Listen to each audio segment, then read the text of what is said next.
Hey, what's up? This is Todd Smith, and I am back with another video. In this video, I want to talk about how all the synths, they are back, my friends.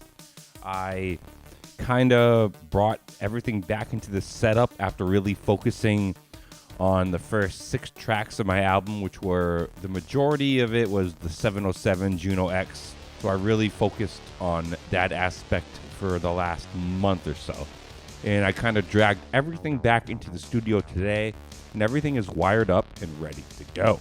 Definitely expect to see some other pieces of gear on the second half, or I guess second third of my album, because I plan to have around 18 tracks total, so I guess I have about a third of that done right now.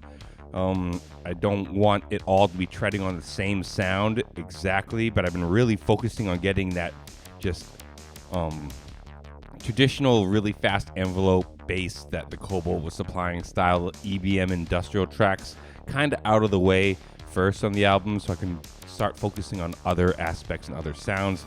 So expect to see the Ensoniq, the Waldorf, more of the JDXA than in the last previous few months. Everything else is here. The only thing that isn't hooked up and powered right now is the ESQ1. I'm kind of debating on whether I want to repair it or just buy another one that's refurbished and already going strong, and then repair the second one and see if I get another one back that is good after the repair. And the CZ4000 from Casio is the only other one that's not hooked up currently right now. I can only have so many wired in terms of audio at the same time, but they're all ready to go. All my Behringer analog is behind me. I got the 404, the 707. Definitely excited to see how this evolves in the future.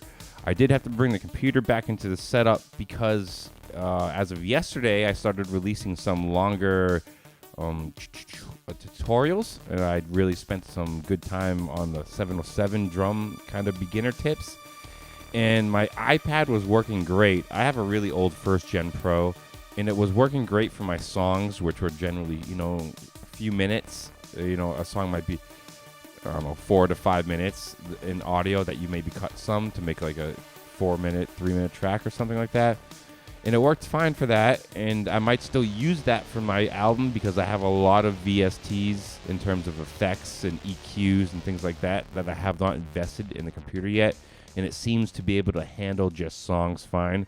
But if I try to do like a multi-track recording that has like 40 minutes of audio because I have to hack up in order to get a tutorial working, it records the audio fine, but when I try to export the audio from the iPad, I think it's too old. It just could not handle that amount of data being crunched at once and processing. It's farting out, as they would say. It is like a 6-year-old iPad that I pushed to oblivion, making 3 albums a year, 20 tracks out of it. I mean, I did not run that thing at recommended specs, and I pushed that thing pretty freaking hard. So that's understandable. So I did have to bring the computer back into the setup in order to do those tutorials videos like I did yesterday, which almost nobody watched, but that's okay.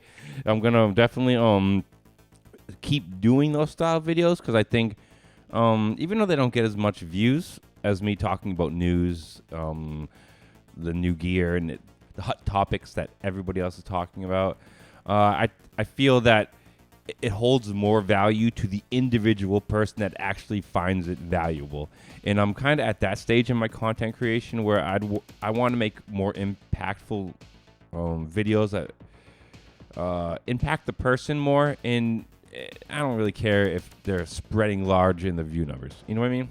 So I'm kind of willing to take that sacrifice in views, that if the person does vibe with it, they get more out of it than just like a news flash. So that's kind of my mindset with those style things. Expect to see a lot more jams. I already have about 3 more tracks kind of in the process from my next album that I'm going to be releasing the first versions of over the next week or so. So if you've been liking my album, definitely expect to see some new music. If you want to support it, it is an album in the making. You can check the last few weeks' videos. You can check my, EBM industrial jams. Many of those have turned into final tracks on the album. currently at 6 tracks. I plan to make it 18 when I'm finished. I'm building the album in real time on this channel, releasing jams, picking the best stuff that gets put on an album. Already people have already jumped on to support it. If you feel like doing that, click the link down below in Bandcamp. And as always, stay positive, stay creative, support each other. Peace.